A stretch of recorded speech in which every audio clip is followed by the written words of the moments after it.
Olá, galerinha, estamos aqui para mais uma videoaula. Hoje nós vamos dar início ao nosso livro do segundo bimestre, tá? O 2 aqui. O capítulo 1 ele fala sobre renascimento cultural e sua influência na arte, tá? Vamos iniciar na página 108 do livro de vocês. Se vocês quiserem, é até bom, né, acompanhar, ok? Então, primeiro fala-se sobre uma definição de renascimento. O que seria o renascimento? Renascimento é um movimento artístico e intelectual que tem início lá por meados do século XIV, tá? Lá na Itália. Depois ele se abrange, ele parte para toda a Europa. Mas a princípio ele tem início na Itália em meados do século XIV, ok? Essa definição está no segundo parágrafo da página 108 do livro de vocês.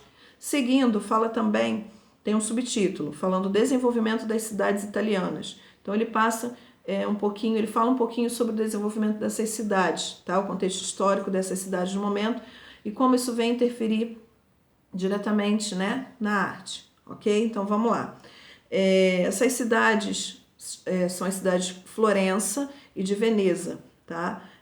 Na época, a Itália ainda não era um país, então essas cidades elas eram denominadas cidades-estado, tá? E elas começam a crescer, elas começam a evoluir. Como? Elas começam primeiro a fazer relação comercial, né? Com relação de comércio com o Oriente e elas começam a crescer economicamente, tá? Também ocorre o fortalecimento dos bancos, dos grandes bancos nessa região e a expansão da tecelagem. Tudo isso influenciando para um crescimento, né?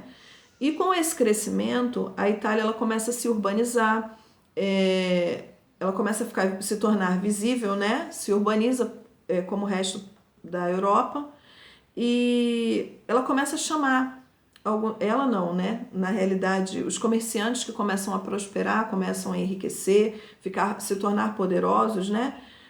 Começam a chamar artistas para fazer pinturas, tá? Então não só os comerciantes, mas também a Igreja Católica. Então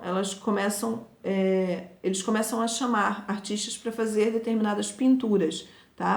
Para pintar igrejas, prédios públicos e assim por diante, tá? Então começa aí, chega no ponto que a gente precisava, né? Onde nesse momento os artistas eles começam a fazer novos experimentos dentro da arte. É o que vai falar na página 109, tá? O subtítulo Novos Experimentos, Volume e Modelagem. Então eles começam a utilizar o volume e a modelagem dentro da sua arte para dar uma nova, onde a arte começa a ter uma nova perspectiva, né?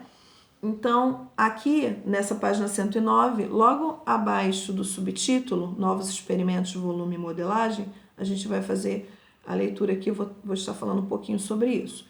Então, o primeiro parágrafo diz assim, ó, a maioria das pinturas deveria representar temas religiosos, como a figura de Cristo. Então, sempre utilizando temas religiosos, né?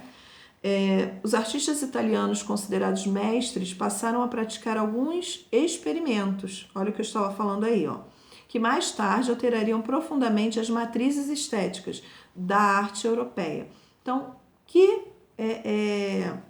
experimentos eram esses? Vamos continuar. Então, nós temos aí no segundo bimestre um exemplo de artista, que é Cimabue, tá? Que ele foi um pintor e ele começa a utilizar desses experimentos. Vamos ver como? O artista passou a introduzir algumas experimentações em seus trabalhos com têmpera em madeira.